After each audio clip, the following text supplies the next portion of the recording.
So this is gonna be fun, ain't it? Yes, ladies and gentlemen and non-binary people, I'm finally looking at the 3 Legend of Spyro games. While I had an experience with one of the tribal tattooed Crash games, Christ's Mind of a Mutant, since that's my first Crash game ever, I missed out on all 3 Legend of Spyro games, and seeing as how I covered the original Trilogy and Enter the Dragonfly, it's safe to say I like Spyro quite a bit. So today I'll be looking at the Legend of Spyro Trilogy, starting out with Legend of Spyro Dawn of the New Beginning. The story starts out with a dragon and his dragon egg. Due to the circumstance of the war happening, the red dragon has to let go of the dragon egg, so he places it on something and it flows down the river. When the dragon egg arrives at shore, 2 dragonflies find it. And we cut several years later as Spyro is playing hide and seek with Sparks. This is our tutorial, and immediately you realize that they were inspired by Lord of the Rings. How do I know this? Because Spyro is voiced by Elijah Wood. Yes, ladies and gentlemen and non-binary people, Spyro is being voiced by Frodo. Positive number 1, I love his nonchalant tone and overall curiosity-filled performance. Now Sparks, on the other hand, I see you, my little glowing friend. Seeing and catching are 2 different things, a big boy. Yeah, you better run. Now you see, there's a reason we couldn't clearly understand Sparks in the previous games. This is why. So if you don't mind me, I'm just...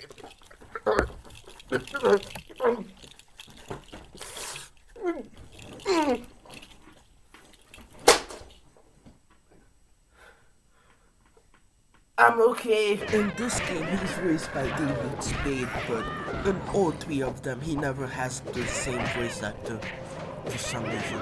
And looking at what he did, I definitely recognized that he was in Hotel Transylvania and The Emperor's New Groove, but it seems he mostly did Adam Sandler movies. I don't know if that's a curse or a blessing. In this game, however, the direction given here is annoying, very annoying, and he's the comedy relief, so that means all of his jokes are not funny. Even the ones that could potentially be funny are ruined by such an annoying voice. I'm sure David Spade is a talented guy, but the direction given to him in this game, no. But like the Crash of the Titans games, this is a beat 'em up. You can still dash from the Trilogy, but here it's a lot worse because it only makes you go in a straight line and you can't really go left or right. And it's a lot stiffer. But credit where it's due. Positive number 2. This game's graphics can look pretty good. I mean, it's not something I haven't seen before, but at times it can even surpass how Enter the Dragonfly looked. And really, this design of Spyro isn't that bad. At least he wasn't given tribal tattoos like Crash was. Another classic move that returns from the Trilogy is gliding. It's pretty much the same here as it was there, although there's something here that I can't touch on. It's made a little more floaty. So in your beat 'em ups, you have your standard punches and kicks, which is what Spyro has. And later on during the tutorial, Spyro finds out he can breathe fire, even though he thinks he's a dragonfly. You're telling me he thinks he's a dragonfly? Even if he's bigger than one, he's purple, he doesn't even look like a dragonfly. Frustrations aside, fire breath is your very best friend since it does a whole lot of damage if you're sick and tired of the punches and kicks. Although, as a way to prevent spamming for some reason, Spyro sometimes just stops breathing fire, and that leaves you open to be smacked by the enemies. There's also strafing, like Rayman, but I never found use for that. Now with a beat 'em up like this, you'd think that they'd have a bunch of variety in the enemies. Well, kinda, but not really. You see those baboons? Baboons in the Spyro game, huh? Well, not only do they not stop making that weird noise, but there's little variety of them you'll see later on, but not much. In fact, the only time the enemies change up is for the bosses. After rescuing Sparks from being kidnapped by a bunch of baboons. Oh yeah, Sparks gets kidnapped. Spyro's parents tell him the obvious truth. I'm seriously wondering who's the bigger idiot. The parents for not telling him, or Spyro for not knowing. Anyway, feeling like there's more of his kind, Spyro leaves. And Sparks follows because friendship. In fact, this whole parting ways isn't really treated appropriately. The parents don't seem too sad that he's going away. And actually, correct me if I'm wrong, but this might be the last time we ever see them. Ever. So, you'd think that they treat this more emotionally, but no, it's treated very briefly before Spyro meets the narrator, the dragon from earlier. Long story. And I thought you were a big one. So much for gratitude. He tells Spyro about the war between the dragons and the dragoness named Cinder, and how it's technically too late but not too late because Spyro's the chosen one and he can save the day or whatever. So after a few uninteresting puzzles, he takes us to the dojo where, oh my god, why is he walking so slow? Pick up the pace, man! Anyway, during the dojo, this is where we get more training on more moves we can do, like a head stomp. After that, we're flying to the ice world. And one of the moves you can do for flying is barrel roll. Oh, the possibilities are one less.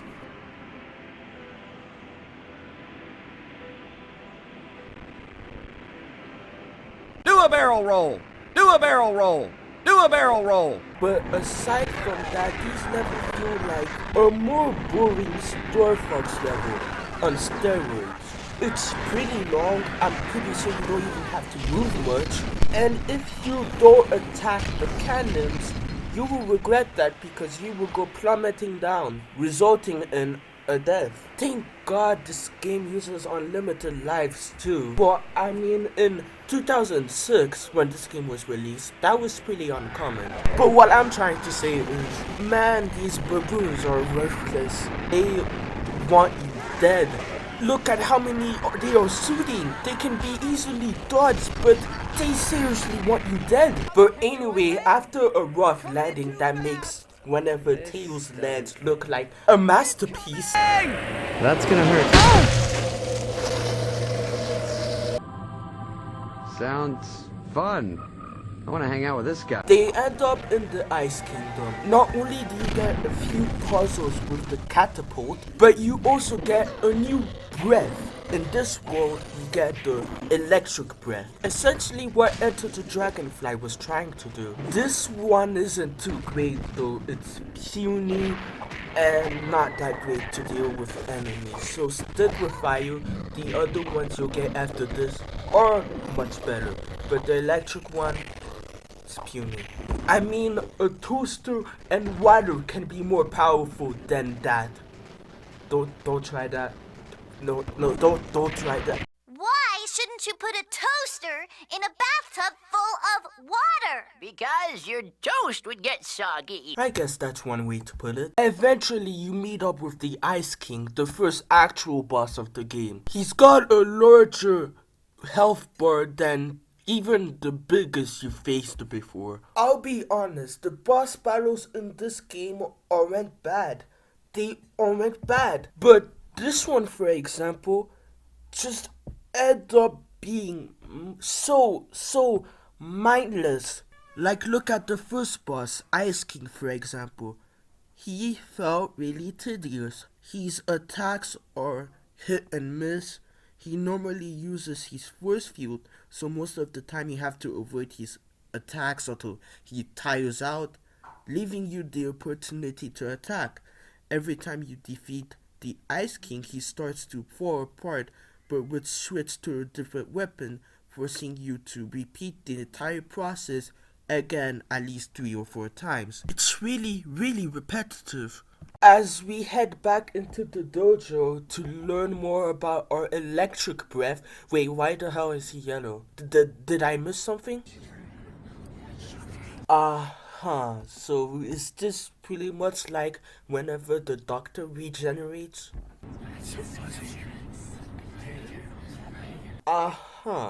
Well, we move on to our next location. That's a lot more, I don't know how to describe it, grass-like, as we get to encounter some puzzles that were actually interesting. Not long after, Spyro can freeze with his freeze breath. Honestly, this one is better than the electric breath, but aside from freezing enemies only sometimes, it's pretty much another coat of paint for the fire. It's still pretty fun to use, but it does kind of feel like a copy and paste. But yeah, that's essentially the game in a nutshell. You fight, do some puzzles, and then fight. The fights aren't very engaging, while the breaths are kind of like band-aids to the combat, making them a little better. They are still bare to the bone repetitive, and the other boss fights aren't really much better than the Ice King. But what's most likely gonna make you stick around is the story. It's got some interesting things going on, and even if there are a few plot holes that don't make sense, I gotta say it's a pretty engaging story. Obviously not the best or most emotional, but decent. But to get to that interesting story, you have to go through a lot of fluff, and I don't think it's worth it. The cutscenes were all bonded on YouTube, so that's how you can discover it, but playing the game, nah. As fun as it is to cause massive destruction with the different breaths and fires, there's a certain period of time where you realize that's all you do, and that's a new beginning. Same really. Hopefully the next one, Eternal Night, can be better. Our story starts off right where we left off in the previous game, where Spyro saves Cinder. But then, what? What the hell? Where are we? What just happened?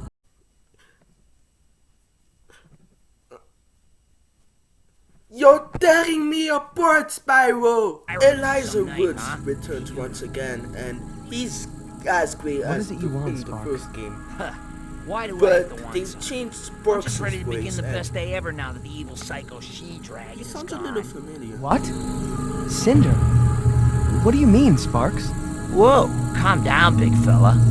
Gosh, you're awfully tense. Haven't been sleeping much?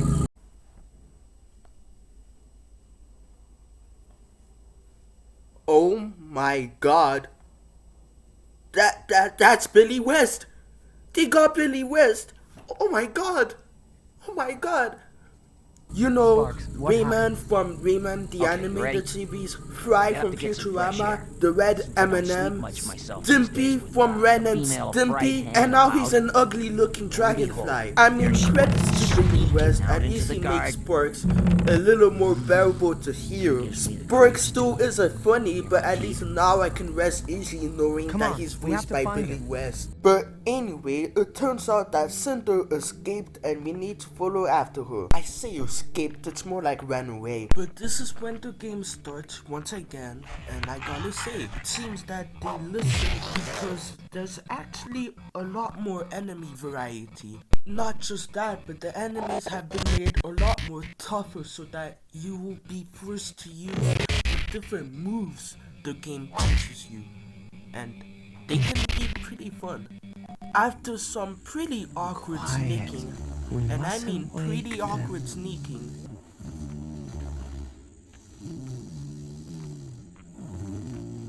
Yes, of course.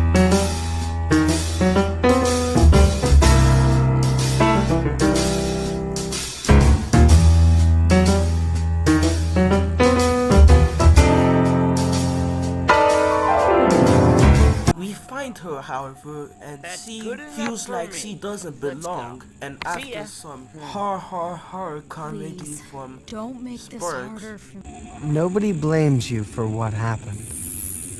Huh, I do. Speak for yourself. Sparks. why is he here?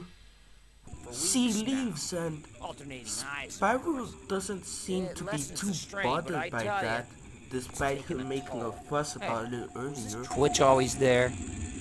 Spyro? You okay, buddy?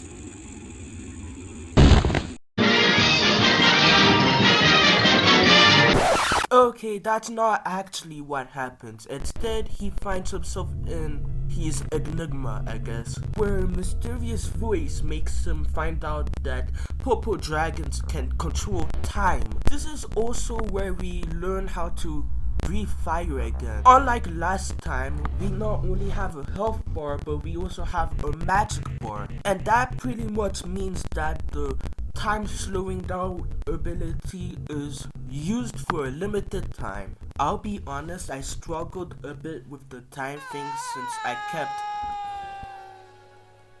that, but I got the hang of it. Once Spyro actually wakes up, however, it's revealed that the temple is under attack. There's a few puzzles which are fine, but there's two enemies which I find very annoying. The first one has an introduction that's actually pretty funny.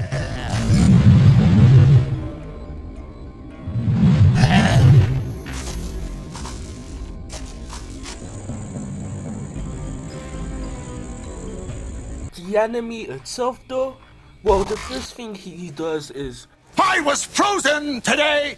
so you beat the crap out of him, everything is fine until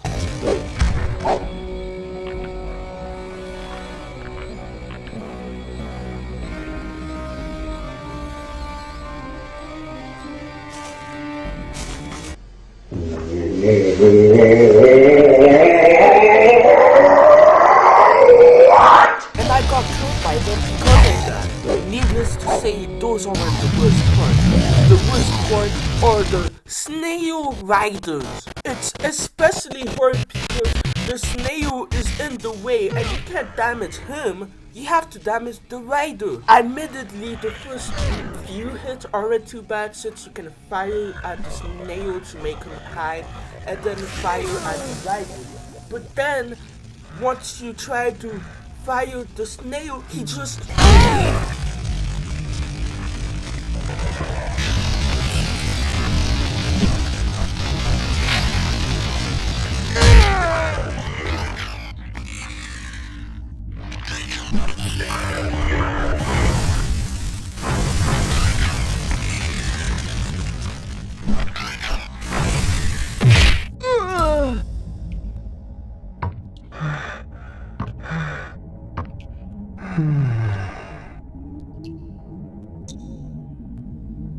Hey, try not to die again. I really hate you. Throughout the game, you will also find these new blue crystals. Along with it comes a new upgrade system where if you get enough of the blue crystals, you can upgrade your 4 breaths to be even more powerful. Now, in a new beginning, one of the things I really liked was the breaths and how powerful they may be. Even though in this game they kept the fact that Spyro randomly stops firing, which is really annoying. But my point is, by adding this upgrade system, it allows 2 breaths to make you feel a lot more powerful than they already are, and I approve. Aside from that, they added a little bit more platforming. I swear, I don't know if it's just me, but during these, Spyro feels like a heavy tank. He wasn't really designed for platforming, and sometimes that can throw you off. But aside from that, they're pretty easy, and the bosses are as easy as the first game. But that's basically Eternal Night, a much better version of A New Beginning. Really, I actually had more fun with this one, and that's something I unfortunately cannot say for the first one. But let's see if they kept the steam rolling with the final one, Dawn of the Dragon. It's been very long time since Spyro encased them in jello. Seriously, he could do that? They never said he could do that. So long that both Spyro and Cinder managed to become adults, but Sparks remains the same, except for his voice. Again, this time being played by Wayne Brady. Now, like with David from the first game, I had to look him up since I'm not familiar with him. And it's gonna sound weird, but Sparks is now voiced by a black guy. Anyway, it seems that he was on Whose Line Is It Anyway? I love that show. How I Met Your Mother. Never watched it. My friends recommended it to me, but I never got to it. The Cuphead show? Interesting. American Dad. And yeah, as for his performance as Sparks, Spyro, man, you're alive! Sparks! It's good to see you too. You okay? You know, a little stiff. Voice keeps changing, but I'm good. so let me get this straight. It took them 3 games to have a direction that wasn't annoying for Sparks. I mean, I like this voice better, but it took them 3 games to make him not annoying. I'm never getting to sleep back. Now, the only thing missing is him talking like Superfly. Yo, come on, y'all. Let's get to goods. Awesome! Righteous! Okay, I promise, that is the last time I talk about TMNT. No, it's not. So you might have noticed that Spyro and Cinder are tethered together, stuck together, like that one Looney Tunes show episode, or Whiplash. Now trust me, it's not as bad as that ring thing from Knuckles Chaotix. And it won't get in the way of combat either because, well, this is a puzzle game, unlike the previous 2. There was puzzles in the previous 2, but in those previous 2, combat had more of an emphasis. That's not the case in this game. Puzzles are front and center in this game. Also, because of that tether thing, that means that you can switch between Spyro and Cinder. There's also free flight. Now, you might have noticed for this game and Eternal Night, I'm using the PS2 version. Don't judge me, I'm using what I can. But from the graphics, the PS2 version, while obviously not holding a candle to the next gen version, still doesn't look that bad. The combat is also very different. It feels like if you took the Werehog stages from Sonic Unleashed, added another person, and bada beam, bada boom. Yeah. Honestly, I'm not really a fan of this new combat. Sure, Cinder's flames might be very cool, but some of them aren't really that great. But then there's Hunter. Anything broken? Shaken a little, but not too badly. Thanks to you. I am relieved. I had feared I might be too late. My name is Hunter.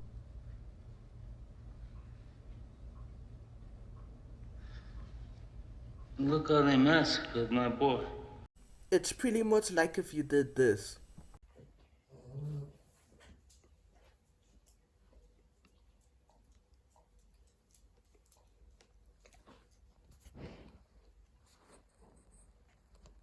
Hey.